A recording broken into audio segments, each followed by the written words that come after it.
অসম চৰকাৰৰ নতুন এছঅ'পি জাৰি হোৱাৰ লগে লগে সষ্টম হৈ পৰিছে আৰক্ষী প্ৰশাসন। আজি হোজাইতো 11 বজাৰ লগে লগে সকলো দোকান পোহাৰ বন্ধ কৰাৰ নিৰ্দেশ দিয়ে পুলিচ আৰক্ষীয়ে। হোজাইত আৰক্ষীয়ে মাইকযোগে ৰাইজক আহ্বান জনায় আৰু ৰাজ্যত নতুন এছঅ'পি অনুযায়ী প্ৰতিটো নিয়মাৱলী মানিবলৈ ৰাইজক অনুৰোধ কৰে।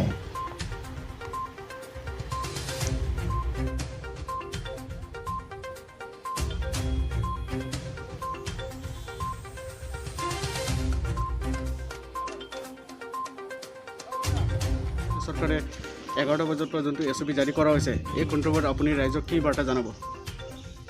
এইটোতো এছঅ'পি যিটো চৰকাৰে জাৰি কৰিছে এইটোতো আমাৰ কাৰণে ভালে কৰিছে, কিন্তু 11টা বজাৰ পৰা যিটো কৰিছে এইটো নকৰা ভালেই হ'ব।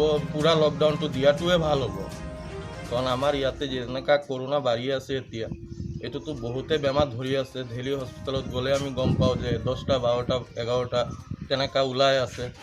সম্পূৰ্ণ লকডাউন দিয়াটোৱে ভাল হ'ব।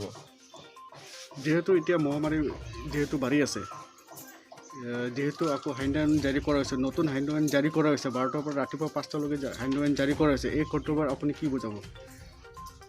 এইটোতো আমাৰ কাৰণে ভালে কৰিছে, যিটো কৰিছে। দোকানপাট যিটো খোলে এতিয়া বজাৰত মানুহ আহি থাকে, এইটোৰ পৰাতো আৰু বেমাৰ কেইটা বাঢ়িবহে চাগে যেনেকুৱা লাগি আছে। নিউজ ডেস্ক প্ৰতিবেদন NDA 24/7।